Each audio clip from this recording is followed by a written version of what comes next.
Hey everyone, welcome back to the Fantasy Pros YouTube channel. I'm Bobby Sylvester, joined as always by Mike Tagliere.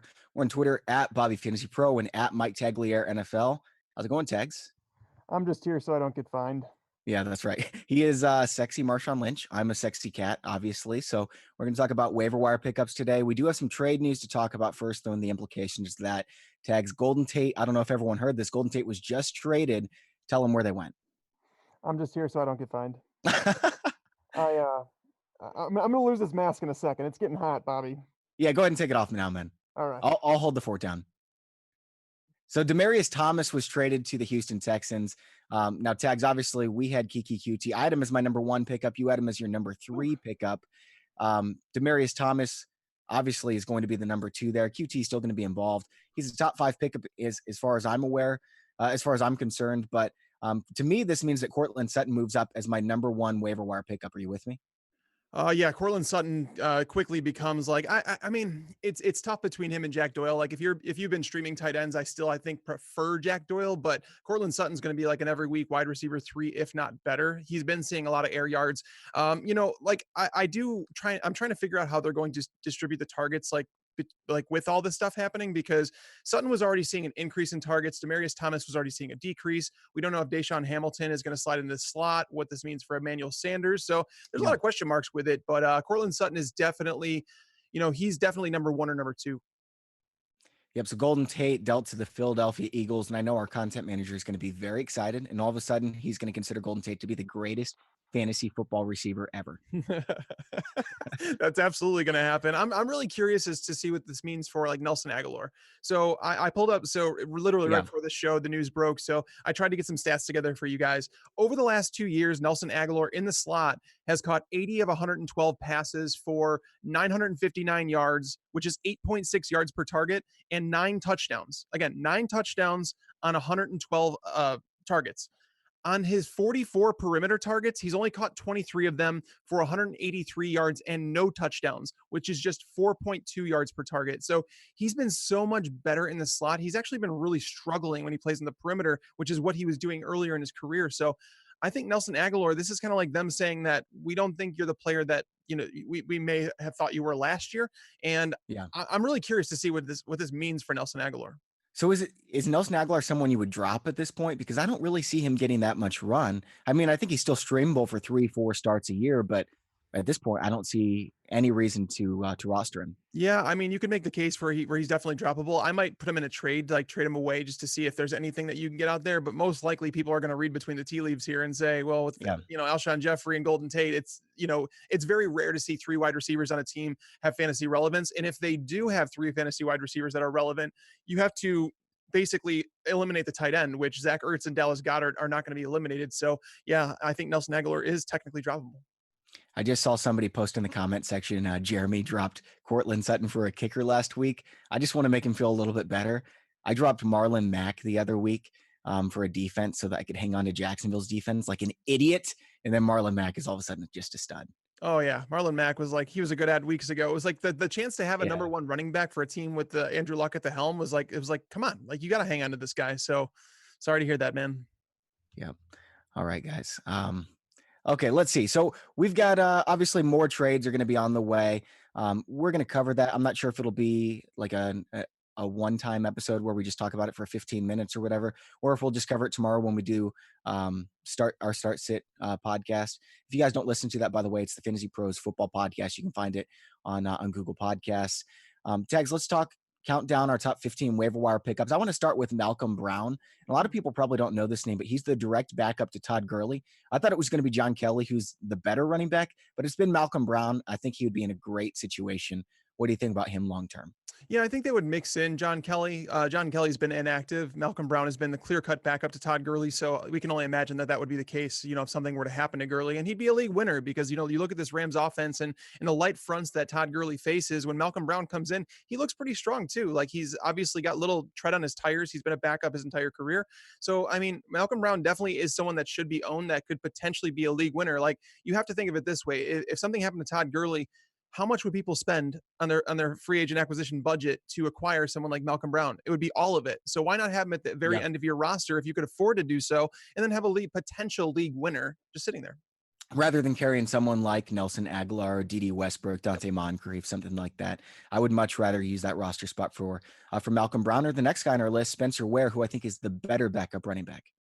Yeah, Spencer Ware, he's another one where it's like, if we had Kareem Hunt go down with an injury, all of a sudden he would immediately become an RB1. Like we've seen Spencer Ware perform as an RB1 before, but it's like this offense is better than it ever has been. And he was doing that with Alex Smith under center, without Tyreek Hill, without Sammy Watkins. So you kind of have to wonder what Spencer Ware would do in this offense. He looks extremely explosive when he gets thrown into the game. So I'm not worried about the injury affecting him long-term. So yeah, he's another one where it's just like, I would actually probably put him ahead of Malcolm Brown just because of how much work Kareem Hunt is seeing.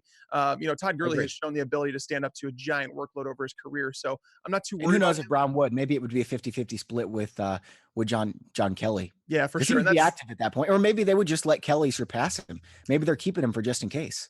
It's possible. But the thing is, you have to wonder with him being inactive, it's like, I don't know. They just don't have him involved in the game plan at all. So Spencer Ware and Malcolm Brown are close for sure. But I mean, I think the lesson here is like, if you have an extra bench spot, grab one of these guys and just stick them on the end of their bench. Agree. And I would take Ware. I think he would be a top 8 fantasy running back rest of the season if Kareem Hunt was to go down. And a lot of people are saying that's a long shot. You should only pick up Spencer Ware if you own Kareem Hunt. I disagree. I think you pick him up if you have a roster spot, and he would be an immediate top 10 fantasy running back. It's like a 25% chance that it happens. Just look at the historical rates. Yeah, no, for sure. And that's the thing is like, once you get past a certain point in the season and you're done with your bye weeks, like if you've gotten a lot of your bye weeks out of the way and you're just like literally just have someone on your bench wasting away, like Nelson Aguilar, like we just talked about. Yeah, I absolutely think that's the time you stash handcuff running backs. Like, so many people tell you not to draft them, and that's right. That's actually the right thing to say, because they're going to be the first person you drop when you need someone for bye weeks. Agreed. So knowing there hasn't been an injury, a lot of these guys are on the waiver wire, you're able to pick them up and just keep them on your bench. Now's the time to actually put these guys on your bench. I definitely think that's good advice, and I don't recommend drafting them unless you're playing deeper leagues. But yep, right now is the time, as long as you don't have a bunch of guys on bye. Now, Tex, we're going to move on and talk about some kind of boring receivers. It's not a great waiver wire week. Like the top 5 is very good, but this range isn't very exciting. I did want to announce who won the Michael Thomas signed jersey giveaway, though. It is Brat7. That's his username here on YouTube. Thank you to Pristine Auction for giving us the chance to give away that signed Michael Thomas jersey. I'm sure we're going to be doing another one soon. And if you don't mind, make sure to subscribe here, just so you don't miss any notifications when we do these live streams or any videos that we post. And if you don't mind hitting the like button, it really does help us out. We're trying to get as much exposure as possible since we are new to the YouTube scene. We really appreciate you guys listening. Tags, let's keep moving here.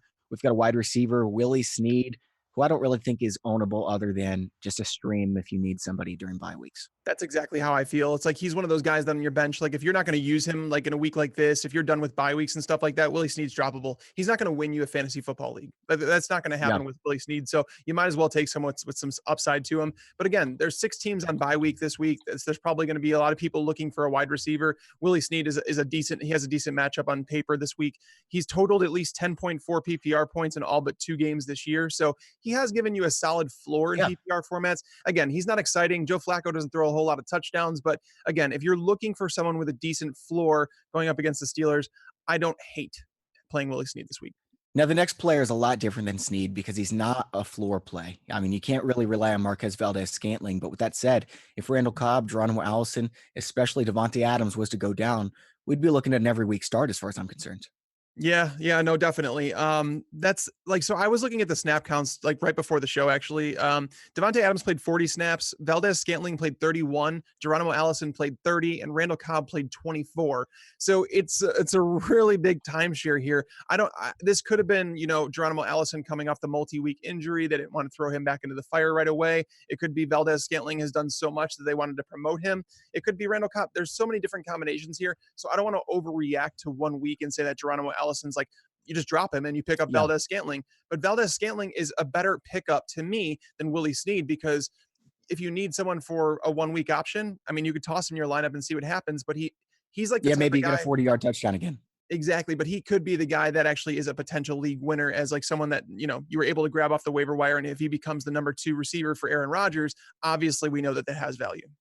So we're going based off your list, your ordering, and obviously that changes a little bit with the trades and everything. Mm-hmm. I've actually got Malcolm Brown and Spencer Ware ahead of Valdez-Scantling, though. Why would you rather have Valdez-Scantling? Not that I would rather have him, but he's someone that may not require an injury to actually become fantasy relevant. Whereas That's like fair. That's those definitely guys, fair. they would obviously require injury, and it just all depends on your team makeup. Like if you've gotten through buys and you have, three studs at wide receiver that you don't really think you're ever going to use Valdez-Scantling, yeah, maybe a running back's a better guy to have on your bench, but they're all in that same territory where they're upside bench stashes. Yep. Okay. Next guy, Danny Amendola. He's into a much better role now that I wish he could play quarterback because Tannehill is not going to get the job done. Osweiler is obviously terrible. And Amendola's pass looked awesome. Obviously, he wouldn't be a good quarterback, but he's a decent wide receiver now that he's going to get more volume with Kenny Stills and Albert Wilson out.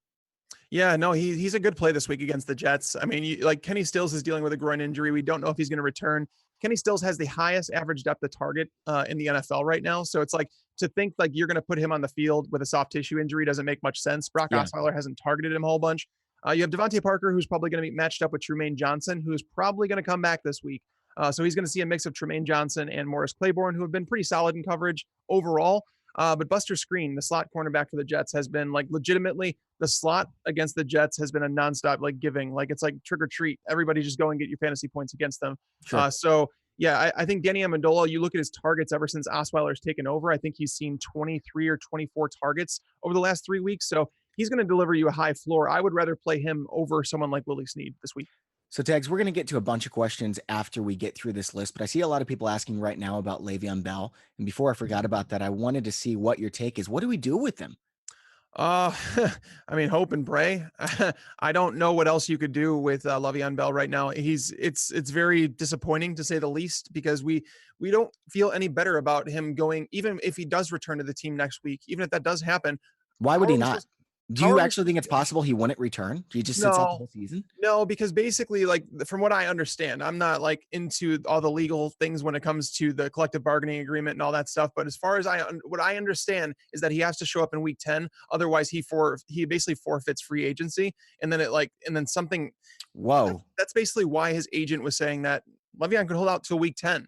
And I think that was like the specific week. They were waiting until after the trade deadline. People were asking if he was going to get traded. He never even signed his franchise tag tender. So therefore, he couldn't have been traded. So that's what they were talking about all day today, saying that there was no chance it was going to happen. So Le'Veon, I mean, this team, they have to be fed up with them. James Conner has played fantastic. And honestly, I'm curious to see if he returns. Honestly, Tags, is he better than Le'Veon Bell? No, he's Is not Bell better. just a product of the system? Like, obviously, he's extremely talented, but Connor is too. I will say that James Conner is probably a better 1-2 down back. I've always said that Le'Veon Bell is more of like a patient running back who sits back. He waits for the holes to open up. James Conner is more of a bruiser. So they're different types of running backs. But I think that James Conner is more than able to pick up the role that they need him to, obviously, as he's shown. Whereas Le'Veon Bell is a much better receiver. Le'Veon Bell is are we looking like an Alvin Kamara for Le'Veon Bell and James Conner as a Mark Ingram? Both obviously startable, but that's actually a fair comparison. And honestly, if you put them two together in an offense, it would obviously be like, they'd be fresh coming onto the field and they're both very good running backs, very talented. So it's possible they do that, but the Steelers have never run a one-back system. Go back as far as you can tell. Two-back system. They always run around that one-back system. Exactly. I mean, that's the thing is like, go back to D'Angelo Williams. We talked about this in the podcast where D'Angelo Williams was playing like legitimate RB1 type football. And then, when Le'Veon Bell came back, it was like, back to the bench, D'Angelo. And you made a good point. You said that, James Conner is the future, whereas, D'Angelo Williams wasn't. So that's a question. Do they want to use up the miles on Le'Veon Bell and basically say, James Conner, we're going to save you because you're our workhorse next year? I think one thing's clear. The Steelers are going to go forward with James Conner next year. Yep, definitely. And he's going to be a first-round pick, and I'm going to be excited about that. Yeah. By the way, if you guys didn't listen to our show yesterday on the Fantasy Pros Football Podcast, at the end of it, obviously we're going to cover a lot of the waiver wire stuff here that we covered on the show, but at the end of it, we did a 3-round mock draft for the second half of the season, just to give you guys an idea of who we consider to be the top 36 players going forward. Yeah. And it was a lot of fun. So if you missed it, you can take a listen to that. Now, Tags, we are going to get to the top 10 here in just a second, but I did want to remind people we've got the waiver wire assistant through My Playbook. So if you just go to the Fantasy Pros homepage and you click on My Playbook, you can get the waiver wire assistant. So basically what it's going to do is it's going to tell you, based on your league, who are the best players available according to the expert consensus. So you can sort it by experts, and it just makes sure that if we're missing somebody, because we're only talking about players who are available in 50% of leagues. So if Geronimo Allison's out there, if Larry Fitzgerald is out there, it's going to tell you, this is the best player in your league according to the expert. So it's basically like having a group of experts in the back room. You can just go in there and pick their brains and it's free to use for one team, and it is super easy. It's basically cheating, right, Tegs? Yeah, no, it's amazing for someone like me. Like we were talking before the show, I'm in 17 football leagues, fantasy football leagues, and it's maddening. And Yeah, sometimes it's like with all the things that are hectic on Sunday morning between the live stream and everything, sometimes I like miss one of my lineups. And fortunately, my playbook has an option where it says it's an auto replace, where it's like if someone's announced as inactive, it'll automatically grab a player from my bench and throw them into the starting lineup. I know yeah. that we've all had, if you've played fantasy football for 5+ years, you've probably had one week where something came up and you're like, oh my god, I didn't switch this guy out. Fortunately, my playbook Tate set away. Yeah, I'm at church every single Sunday, so I can't do it. I just rely on my playbook and it works out every single time. So that's really useful. All right, Tex, let's move on to the top 10 where we've got Frank Gore. Again, just like Willie Snead, he's not someone you want to own, but if you have to play somebody, he'll be fine. He'll get 10 touches and he'll go for 40 yards, maybe a touchdown. Yeah, well, I mean, what's crazy is I was kind of going through his stats earlier today. Frank Gore is still yet to score a rushing touchdown this year. He does have What? one. Yeah, he has one receiving Wow. touchdown, but he's been consistently getting 10 to 15 carries a game. So he's like a guy that you could plug into your lineup, get a decent floor through bye weeks if you need it. But that's about it. He doesn't offer you a ceiling. Like Frank Gore, I don't own on any of my teams just because like I prefer to shoot for this guy. Like I don't want someone like Frank Gore on my team, Agree. basically who's just going to get you 4 to 7 points most of the time, and you're going to kind of be left with that. It's fine for a bye week replacement, but that's about it. We put him on here just because he's a bye week replacement. They're playing at home. They're against the Jets. The Jets have been struggling against the run as of late, so he's just a bye week filler. Tags, what are your thoughts about Tyrell Williams? Because I know you've got him on this list. I wouldn't ever want to play him. It's so boomer bust. Like he's going to kill you 60, 70% of weeks. Yeah, I'm not a big fan of him, and I've talked about that in the podcast where it's like, you want to chase targets at wide receiver, and he's someone that Yeah. legitimately has never seen more than 5 targets this season. Keenan Allen is someone that's consistently seeing targets. We have Mike Williams as part of the fold, Austin Eckler, Melvin Gordon. There's so many options. It's like hard to find those targets for him. He's been crazy efficient. He's averaged 30 yards per reception over his last 3 weeks. The bad news is they're going up against Seattle. Seattle has allowed just one 40-yard passing play all year long. Yeah. There's just 2 teams in the NFL who have not allowed any. So obviously they're part of the elite there. So I'm not relying on Tyrell Williams even for this in a bye week going into Seattle. So yeah, I'm not a big fan of him. Him and Mike Williams are going to kind of cancel each other out. One might have a big week one week, the other. It's just they're upside bye week options basically, but this week is not a great one against Seattle. Tags, I just saw something in the comments. I don't know if Andrew's pulling my leg here. And if he is, this is a good one. But Jameis Winston might be traded to the Jags, apparently. Dude, I've been calling for this since before I was born. I would be so pumped up. I know he turns the ball over a lot, but I mean, we're talking about someone with bonkers upside going to a team with a Super Bowl defense if they get it together. Now, obviously, they're not there right now, but they've got the talent. I'd be pumped, man. I'd be so pumped. Is this a legitimate like news? Because I obviously doing the live stream, it's tough to Sure. like stay current with the news. But if it's Yeah. like, I think it makes all the sense in the world for the Jags. I mean, they don't have to use a draft pick on a quarterback next year. I think Jameis, that's the thing. Like some people are saying, oh, his future, the Bucks is done. And that kind of makes sense because like they've kind of moved on and said, we need to win right now. I think Yeah. Jameis has talent. I think he's always going to be somewhat of a gunslinger, but with the defense in You can win a Jacksonville, Super Bowl with a gunslinger. You can't win a Super Bowl. I guess you could with Blake Bortles, but like he'd have to be Joe Flacco for 4 weeks. with the way that he's been playing this year, you're not going to win a Super Bowl with Blake Bortles because if you fall behind, then you're done. Jameis Winston fortunately gives you a shot to come back in those games. So I'm really curious to see if this is actually there's any truth to this because I think it would actually be a very good move on the Jaguars' part. That'd be awesome. Yeah, that would be awesome. I would hold an emergency podcast by myself, even if it happens like I know the trade deadline's coming up, but okay. Mike Williams. I kind of like Tyrell a little bit better. I know Mike Williams has more long-term upside. Like in the fantasy football playoffs, if Keenan Allen was to get hurt, I think Mike Williams could be a beast, but that's really hopeful. I think Tyrell Williams is the guy I would prefer to play most weeks over Mike Williams. I mean, I think Mike Williams is still the guy I'd rather have just because I think he's the better red zone target. Like, obviously, Tyrell is going to rely on that big play. And if he doesn't hit that big play for a touchdown, he's not going to do anything because he's never been that red zone target. Even going back to when Keenan Allen was hurt in 2016, Tyrell Williams wasn't much of a red zone guy, and he's never been.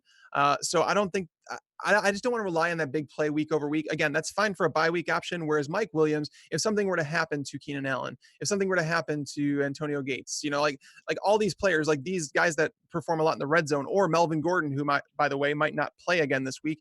I think that's when we'd see Mike Williams kind of flourish, and I think he'd be Sure. used a little bit more. He has had a game this year where he saw 7 targets, so I just think the ceiling is a little bit higher with Mike Williams. Andrew said that that was not actual news. It's just something that he could see happening. Either Oh, way, it was well thank worth you, talking Andrew. about. I got excited. It was fun to be excited, so I appreciate it. Yeah. All right, let's keep moving on. Cortland Sutton, we've got him at 7 tags. I'm moving him up to number 1 overall. I know you've got Jack Doyle there. I've got Doyle at like 4, but Cortland Sutton for me, I mean, I was writing about him. I do a film takeaway, like top 5 film takeaways every Monday. And I was writing yesterday about just how good Cortland Sutton is. Guys, I think he's Alshon Jeffrey all over again. I think he's the most polished rookie receiver. I know Calvin Ridley's been great.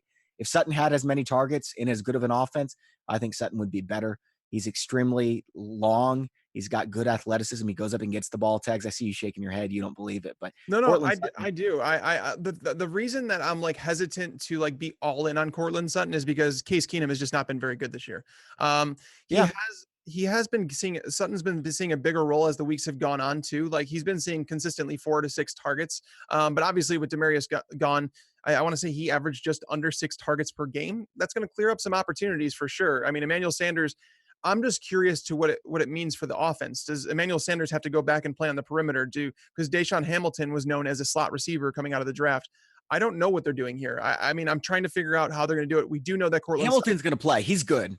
well, that's the thing is like Cortland Sutton now is going to see top tier cornerbacks. Like if there is a top corner on the opposing team, that's who he's going to match up with You because don't think it's going to be Sanders if Sanders splits out wide? well, that's the thing. If Sanders plays in the perimeter, that's why there's so many layers to this that Yeah. I'm not willing to say that Cortland Sutton is like a must play wide receiver 2 every single week. I do think that he's like Okay. now all of a sudden you're going to want to play him more often than you won't. I have him as like a wide receiver 3 option going forward with some Yeah. upside. But Case Keenum, I'm not going to pretend that Case Keenum's all of a sudden going to start throwing 2-3 touchdowns a game because he hasn't done it with Demaryius Thomas in the lineup. So Yeah. um, it's tough. I do think he's definitely my number 1 receiver on the waiver wire this week. So if you need one, Okay. yes, absolutely go get him. But I still think I'd rather have Jack Doyle. I don't think he's definitely for me because I've got 2 receivers, obviously the same as you, and I would spend 15 on those 2 and on Cortland Sutton, but I would prefer Sutton over all 3 of them. That's 15% of your fab. Number 1 waiver wire pickup. Yeah, go for it. Tags is going to tell you Jack Doyle. And that's fine. If you need a tight end, he's a great pickup as well. All 4 of those guys are awesome pickups. Josh Adams, however, is our top running back pickup. Actually, I think you have Elijah McGuire ahead of him, but let's talk about Josh Adams right now. The Eagles are in the bye. I think that they might install him as the starter. And I know that it would probably be a split backfield situation, but best case scenario, he's Jay Ajayi all over again because he's a bruiser and it's a good offense. Yeah, that's the thing though. Like Josh Adams is not going to be known as a receiver. Like Jay Ajayi at least brought a little bit to the passing game where it's like, he was used a couple plays a game where it's like he'd get at least some targets. Josh Adams isn't that guy. He's really just like he's a first and second down back. He's like LeGarrette Blount in this offense. Does that mean that he's going to be useless? No, but I do think that he's going to max out at like 20, 25 snaps per game. And that's going to give you like really, really like inconsistent fantasy production. So I do think that Wendell Smallwood, I think that Darren Sproles, with him coming back soon, I think with Corey Clement, I just think that they're going to have so many players involved that I almost don't want to involve myself in this because I don't want to feel tempted to play Josh Adams at all. Yeah. I think he's a lot like Royce Freeman at this point. Royce Freeman is not someone you want to start. He's got upside, especially if Philip Lindsay was to get hurt. But I do think Royce Freeman's worth owning. So I think Josh Adams is worth owning. Again, I'd only spend 2 or 3 fab bucks to acquire him, though. All right, Tags, we're going to move on to the top 5 here in just a second. I've been seeing a lot of people ask about Marvin Jones, though, and it makes me wonder, like, what's going to happen with this Lions offense? Is Kenny Golladay suddenly a top 12 fantasy receiver? Marvin Jones is startable every week. Maybe Kerryon Johnson gets a lot more work. Yeah, I think Tag's mic is out, so we're going to move on just a little bit to the top 5, and he'll be back with us here in just a second. Our number 5, and I've got DJ Moore higher than this, but Tags has DJ Moore at number 5. I don't know if you guys saw the game, but he was phenomenal. 129 yards from scrimmage because Torrey Smith was out. I can't imagine they're going to keep bringing Moore off the bench for 3-4 targets per game when he goes and does this the very first time he gets a chance. And it was a tough matchup as well. DJ Moore is a beast after the catch. I think he's kind of like a future Doug Baldwin, Robert Woods, Golden Tate type of receiver. Maybe not with as much reception upside as Golden Tate.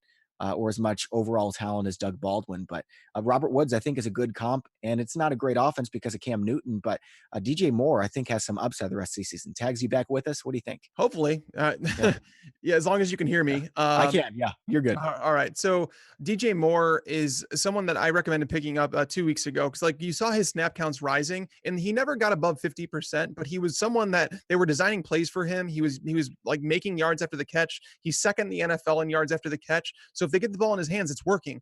They need to do that more often. So when Torrey Smith was announced as inactive, it was like, okay, some people like wanted to play him in DFS. I did play him in one season-long league. I was a little worried about it. I'm not going to lie. But the fact that he, finished with 5 catches for 90 yards against the Ravens is very impressive. And now going up against the Bucs this Yes. week, he's obviously someone you want to get on fantasy teams. He played 70% of the snaps with Torrey Smith out. The only thing that does hurt a little bit is because he was someone that was playing over half of his snaps in the slot. And that really obviously helps. We talk about slot targets and how much they mean. With Torrey Smith out, he only played 23% of his snaps in the slot. So that might affect his production if that's how they're going to view him going forward. I would love to see him stay in the slot about half the time because I think that production will continue.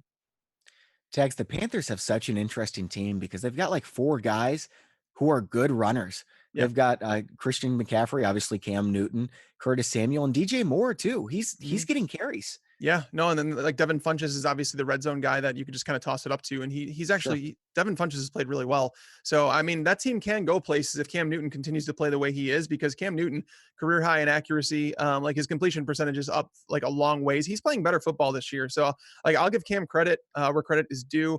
I'd like to see Christian McCaffrey like utilized more, like in terms of like they need Me to too. be more creative in the way that they're using him, because in the run game, I think there's just one game this year where he's had more than like 52 rushing yards. Mhm. So they're just not utilizing the run game much right now. Why not involve CJ Anderson if that's the case, and line up Mhm. Christian McCaffrey as a slot receiver? I would just like to see a little more creativity from Norv Turner, but again, we know he's a dinosaur, so things probably aren't going to change. There's about 7 or 8 teams, Tags, we've talked about as legitimate Super Bowl contenders. Do you think the Panthers belong in that conversation? I mean, I'm not going to say they don't, but no, I can I see it don't. happening, but I don't think that they're like.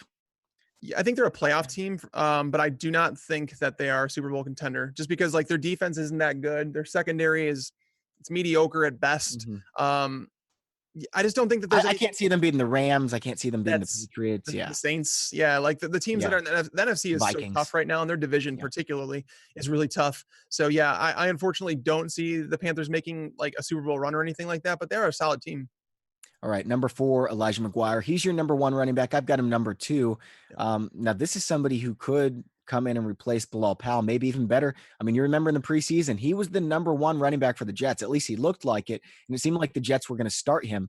How big is his upside, Tags? Yeah, his upside is massive. Like Bilal Powell was someone that was kind of undervalued by the fantasy community, because we saw Isaiah Crowell go for 200 yards. We saw him score 2 touchdowns in a game. So Yeah. people were always talking about Isaiah Crowell, but Bilal Powell, meanwhile, averaged 13 touches per game. Like that's a valuable fantasy running back. And so Elijah McGuire is going to walk into that role, and he's arguably a better player than Bilal Powell is at this point in his career. Isaiah Crowell, what we saw the Jets do against the Bears this week, they kind of ran him into the line over and over. And they were lacking creativity on offense as well last week. I don't know why they didn't get Isaiah Crowell to the edge, because that's where he's been succeeding this year. But Elijah McGuire is a better pass catcher. The running backs coach talked about this on the podcast. He compared him to LaDainian Tomlinson this offseason, saying that he could do so many things. He's a like It's crazy. in every facet of the game, they could use Elijah McGuire. I'm worried that he's coming off the foot Yeah. injury, but at the same time, I remember the Chargers comparing Mike Williams to Terrell Owens this offseason too. So I don't know how much stock I put into that. we had 3 weeks of Mike Williams, right? Yeah, we did. So I asked you a question about the Lions. Who's the biggest beneficiary of the Golden Tate news? Is it Kenny Galladay becoming a wide receiver 1?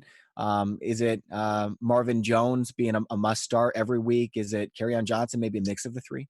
No, so Marvin Jones has been like the deep threat for them. Like he's turning into like the Deshaun Jackson of that offense, where he's just stretching the field. His average depth of target is way down the field. Kenny Galladay has been more of a possession style receiver. I don't know what's been going on the last couple of weeks, because I think he's only seen it's either 3 or 5 targets over the last 2 weeks. So that's worrisome. He didn't see a target until the second half in this game against the Seahawks. So I'm a little worried about Kenny Galladay in terms of like what's happened over the last 2 weeks. But at the same time, with Golden Tate gone, we had 3 receivers there being able to kind of support top 36 numbers. So if you take one of those guys away, Golden Tate, who's been the most consistent one and the one who's been seeing the most targets, obviously those targets have to go somewhere. Kerryon Johnson is one of those players who's going to step into more of a passing down role. Theo Riddick is still trying to get healthy. So unless they start involving, Luke Wilson and Michael Roberts a lot more, Kenny Galladay he's going to vault up into like wide receiver 2 every single week status. Yep. Absolutely. All right, man. On to the top 3. And this is the best top 3 I can remember maybe this entire season. There was that one week we had Calvin Ridley as a great pickup. And I think there were a couple other guys too, Tyler Boyd and maybe one other. That was probably the best week. But I think this is the second best week for the top guys. Kiki QT was someone I was especially excited about. I'm still excited about him as a pickup because I don't think Demaryius Thomas is a world beater anymore. I think QT is still going to be involved. And I think that Will Fuller was better than Thomas. Do you agree? Yeah. I mean, at this point in their career, Will Fuller is definitely better than Demaryius And Thomas has to learn the offense as well, which is kind of a big deal. It is a huge deal. And he's also playing behind DeAndre Hopkins. So it's like, Amari Cooper going to Dallas. We were talking about that, the concern that he's going to learn a new offense. He's going to be playing with a new quarterback. I mean, Amari did have 2 weeks, but here's the thing. Amari Cooper is going to be the number 1 target there. Like there's no competition for targets. Whereas going to Houston, you have Kiki QT, who's supposed to be coming back from a hamstring injury relatively soon. You have DeAndre Hopkins, who demands 10 plus targets per game. So, this helps Demaryius Thomas because he won't see top tier coverage all the time. But the signing, it kind of makes sense if they are going to change things up because you have him. Him and DeAndre Hopkins are somewhat possession style receivers. DeAndre Hopkins could do other things too. He could stretch the field, but having those two guys like Demaryius Thomas doesn't fill the Will Fuller role. I wonder if they try and move Demaryius Thomas into the slot a little bit and Kiki QT. Interesting. They make him somewhat of the field stretcher that Will Fuller was because QT coming out of college, like he was someone that we knew that could stretch the field. Like he's got on-demand speed. Like, so his hamstring injury is obviously worrisome, but I'm really curious to see how they use these guys in the offense because if QT stays in the slot and Demaryius Thomas is just kind of out there, I think QT might have a better role.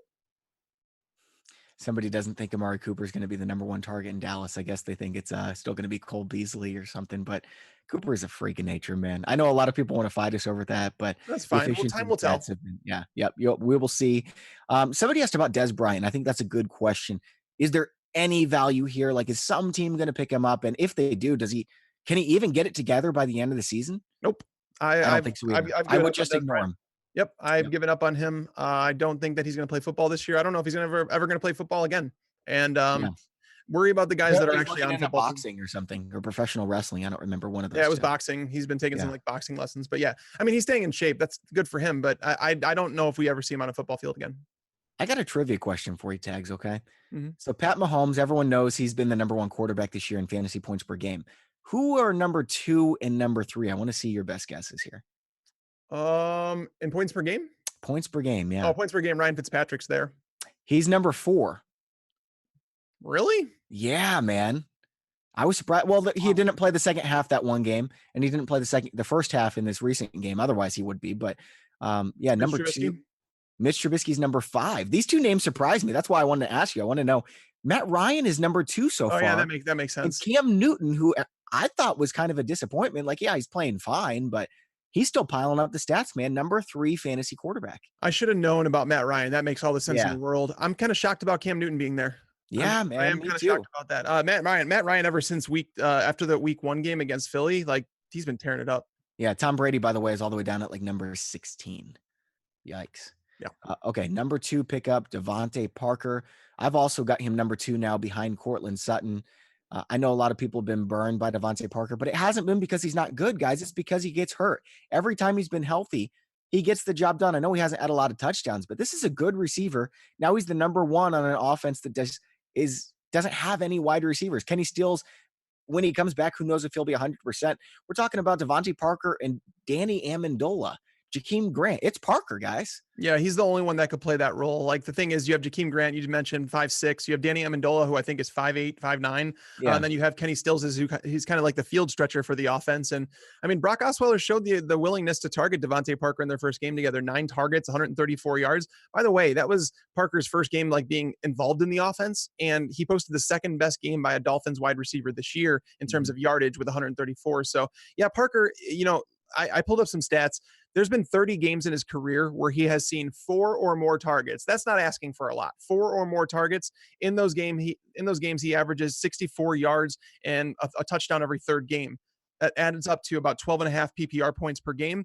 If he has 3 targets or less, there's been 9 games like that. He averages just 19 yards and no touchdowns. So obviously, once he starts getting involved, he's always been a producer. He may not blow the roof off. He may not Somebody win. said it. Somebody said it's a fluke and he's going to go back to being irrelevant. Like, are you banking on an injury? Because he's never been irrelevant when he's healthy. Yeah, when He he's has on the more field, yard game per getting game targeted, than anyone besides superstars.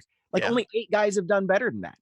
I'm telling you, Bobby, there's a lot of people out there who are haters of Devontae Parker and they just think that he's a bum because he's been hurt on and off the field. But if you look at the on-field production when he actually gets targeted, he's been good. I really wanted him to get a fresh start, but knowing that the Dolphins, that's the thing. The Dolphins really wanted to trade Devontae Parker. They were looking for a 3rd round pick. I'm guessing they probably would have taken a 4th, but they can't trade him. They know that. They know that he's legitimately the only wide receiver that can play the role they need him to because Albert Wilson's out for the year. Kenny Stills isn't that guy, and you're not going to rely on Jakeem Grant to step into the starting lineup. So, that's why he's still in Miami. I think Parker's got a lot of upside, and I think he's startable every single week. So if you don't agree with us, that's fine. You can let someone else pick him up, but I think it's going to burn you guys. So we'll see what happens there. I've had a couple people ask here, did we miss about Golden Tate's impact with Philly? Tags, I think you touched on it briefly, but where do you have him rest of the season now that he's been traded?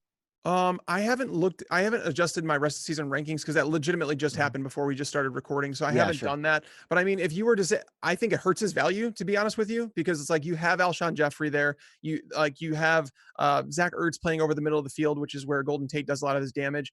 Yes, Golden Tate does a lot of his damage after the catch, and that can't be understated. But Carson Wentz hasn't really been a check down type quarterback where it's like, I'm curious to see how they involve him and Nelson Aguilar together. But I mean, if you were to force me to pick, I mean, I'd rather have Cooper Kupp.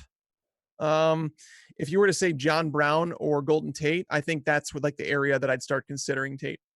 Okay. Yeah, I've got him lower than that. I had him 21 before the trade. I moved him back to 27 because, he's got to learn the offense, and I think he will be involved. But Carson Wentz throws the ball all over the field. I think Ertz is the best tight end in the game. I think he's passed up Gronk.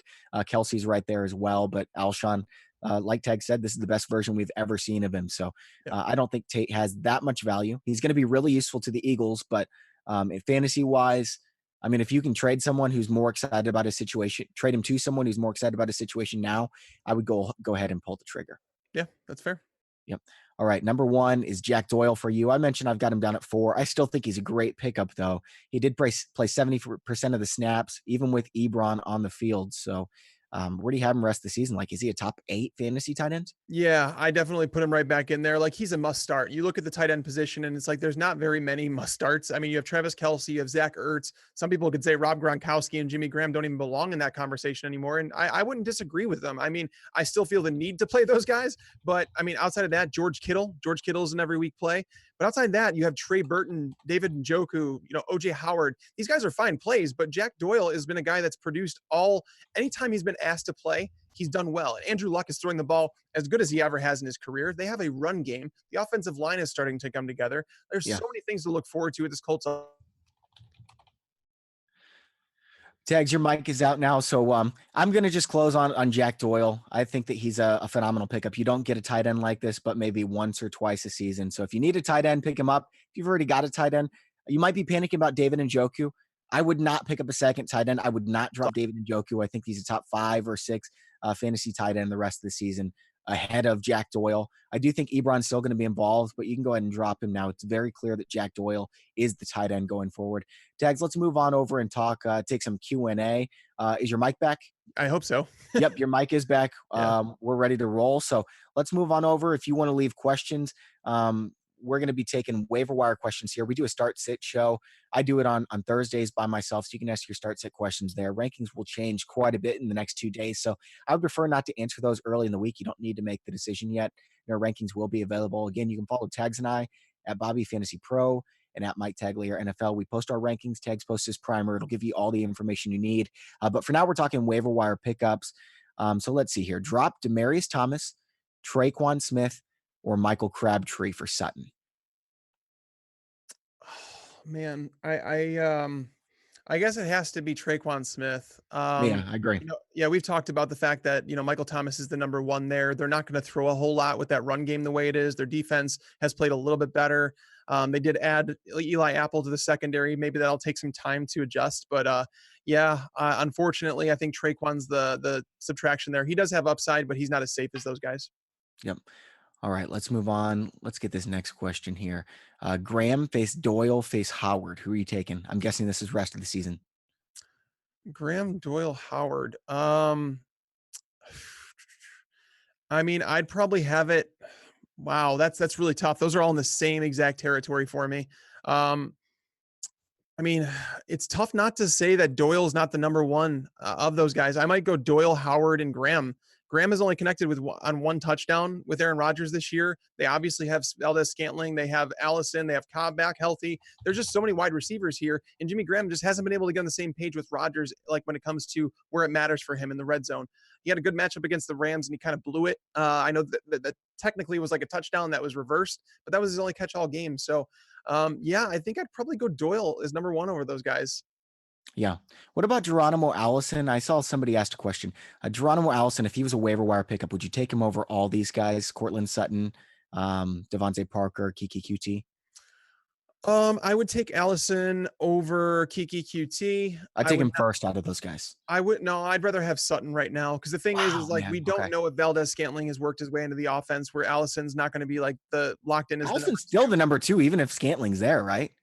He should be. But when you look at the snaps and you see that Scantling played actually more snaps than Geronimo Allison this week, it's a little worrisome. That is scary. So, again, Allison was a little bit banged up as well. Right. That's my take, is that he practiced in a limited basis all week. They did remove him from the injury report, but there's question marks here. Is like, we don't know how the Packers are going to kind of deal with this going forward. So I want to see a trend before trusting Allison again, sadly.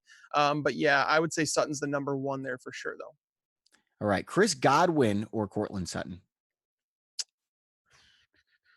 I mean, it seems like Deshaun Jackson's staying put, right? I mean, over the last 2 weeks, we've seen Chris Godwin. He's the number 2 wide receiver on that team in snaps, like 122 snaps over the last 2 weeks. Deshaun Jackson has played just 89. So Godwin has taken over the number 2 role. With that being said, you know who he reminds me of? There's so many mouths to feed. I know that this is, I don't want anyone to think this is hyperbole, because obviously he's not on the same level, but like, I really think Chris Godwin is an Adam Thielen light type of receiver. He's just an absolute beast. When he gets the opportunities tags, I think your mic is out, by the way, because I think you probably would have, come at me after that one. But I think that Chris Godwin is extremely good. Are you with me? Yeah, I'm still here. Okay. Yeah, no, I don't want to say that Adam Thielen-esque, because the guy's playing like at an all-time rate right now, but I do think that Godwin's a same great type of receiver, just not as good. Right. Yeah. I actually compared him to like a better Pierre Garçon coming out of college, and Garçon was good earlier in his career, so it's not a bad comparison. But mine, like, I still say it's Sutton. I would take Sutton over Chris Godwin, just because I know Sutton is legitimately we know that he's at the very worst the number 2 target in that offense behind Emmanuel Sanders, but he might even go to the number 1, especially in the red zone. Tex, can we drop Drew Brees? This guy is Matt Ryan and Drew Brees. Can he drop one of those guys for Sammy Watkins? I would drop Brees. Well, I mean, yeah, if you have to drop one, and you like for Sammy Watkins, I would drop Brees in almost any league anyway. He's not as good as the streaming quarterback any week. I would take Andy Dalton the past few weeks over Drew Brees. So it depends on how your league operates. Like, if everybody only carries one quarterback, yeah. Okay. Is there any news on Tyrod Taylor? Like, they're going to trade him, right, Tags?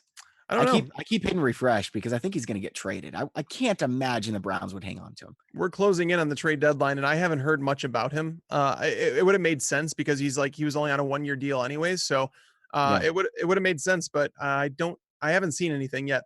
We've gone a little long here. Let's just take a couple more questions. I think we've gone for like 40 minutes, but Traquan Smith or Kiki QT? I'll take Traquan. QT is still dealing with that hamstring injury. Yeah, that's a really close one for me, but I agree. I would take Traquan. Let's see. DJ Moore, Cortland Sutton. We already answered that one. It's Cortland Sutton rest of the season for both of us. Jack Doyle face Jordan Reed, PPR. This is a good question, Jimmy. Oh, Jack Doyle. Yeah. All right. Sure. Is it time to trade Josh Gordon? I just want to say I'm disappointed in Josh Gordon. Like, well, what'd you expect against Tre'Davious White, man? No. It's not disappointed in like a final stat line or anything like that. I feel like Josh Gordon is starting to lose interest. he didn't look like himself on the field last night. And we've heard him not showing up to practice multiple times. It's like, this is a guy I'm rooting for. I really want I want the best for him, for his life. But he just looked like a guy that was very uninterested last night. He dropped a ball that he should have caught, that he beat Tre'Davious White on that go route. And Brady threw it a little inside, but he got both hands on it, he just dropped it. I just feel like Josh Gordon, I'm not going to like overreact here and say, oh, trade him away right now, but it's worrisome for sure. He just did not look like someone who was very interested to play football last night. What do you think about Leonard Fournette? I don't know why people have changed their opinion on him. Like, he dealt with a hamstring injury. The Jags took it easy on him after re-injuring it. He's now been out for 4 or 5 weeks.